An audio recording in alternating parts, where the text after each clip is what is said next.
Hey everybody, welcome back to the Print 3D channel. Today's April 19th, and that means day 109 of the 3DP 365 project. And on today's episode, we're going to print out a piggy bank, so stick around.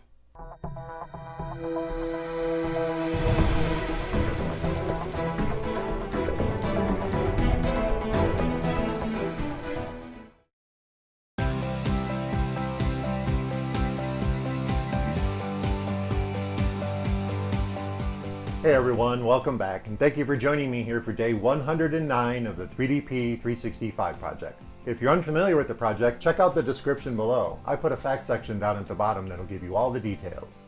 And don't forget to check out that MatterHackers affiliate link. If you're in the market for a new printer parts, or if you just need some filament, use that MatterHackers link down in the description. It kicks a little bit back to the channel. It doesn't cost you a penny, and we really appreciate it. But on today's episode, we printed out this cool piggy bank. But before we talk about the print, let's head over to Thingiverse and I'll show you where to download this model. Then we'll tab over to Simplify 3D and I'll show you my settings for the print. Then we'll meet back here at the workbench and we'll talk about the print.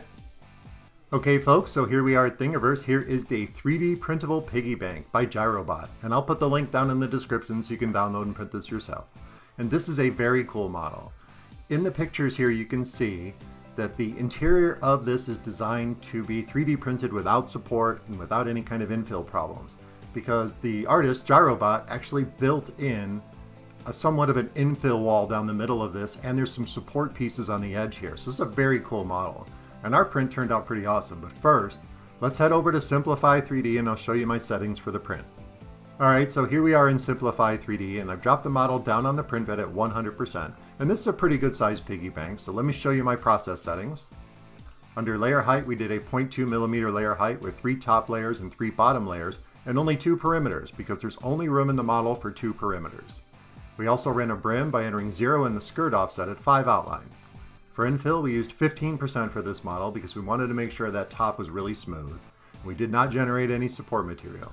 For temperature, this is MatterHackers PRO PLA, so I use a single temperature throughout, and that's 207. And I have my 3-stage cooling system set up.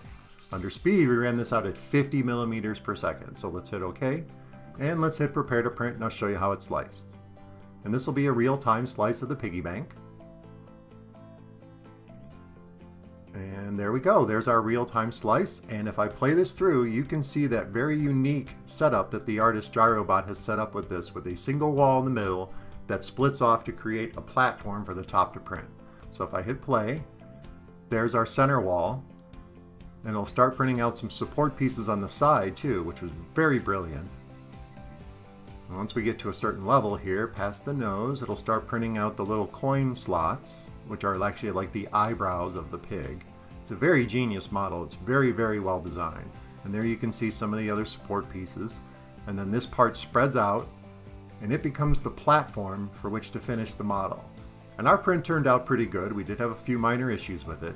But let's head over back to the workbench and let's talk about the print.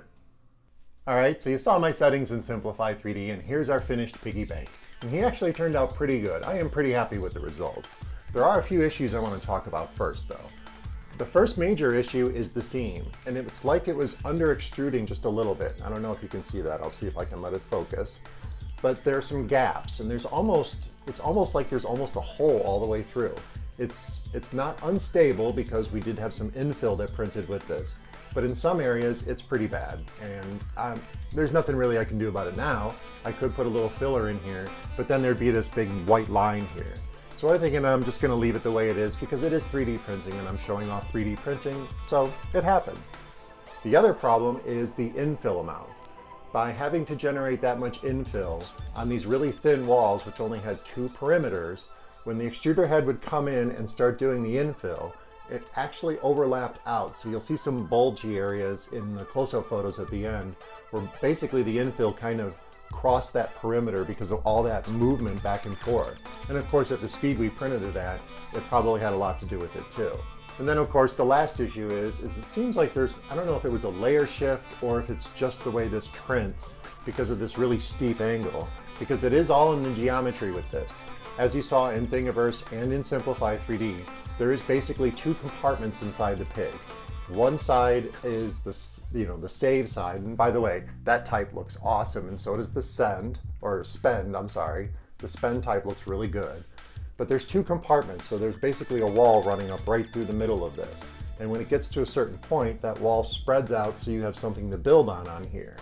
So, with these really thin walls and the way this angle is, there is a little bit of, I guess you would call it just like a layer shift, or just because the model was moving around so much, it just didn't align perfectly.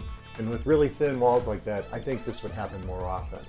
There is one other issue in here, and that is a little bit of pigment inconsistency. Now, I don't know if that has to do with the angle of the geometry, because you can kind of see that it's really, I don't know if you can see, it's kind of very pink in the middle here, but then it kind of darkens up as we go on this angle. And I've seen that before in prints where there is a little bit of color change, or the final color change after you print, because of the angle of the geometry and how it's just the way it lays down. There's like a little bit of a gap there, which causes a little bit of a shadow. But other than that, I actually think the print looks really cool, and I'm really happy with the results. I still have to print the plugs for the bottom, and I'm probably going to experiment with some flexible material for those. But like I said, the rest of the print looks really cool, and I'm really happy with our Piggy Bank. And I really love this MatterHackers Pro PLA in the color magenta. This was the perfect choice for our little Piggy Bank. And besides all these minor little issues, which I think have a lot to do with the model and just the print speed and the amount of infill that we used, my gMax did an amazing job with this print. I'm really happy with the results. Well, that about wraps it up for day 109 of the 3DP 365 project. I hope you guys found this episode interesting and informative. And of course, don't forget to subscribe to the channel, comment, like, and share those videos, and I'll see you tomorrow.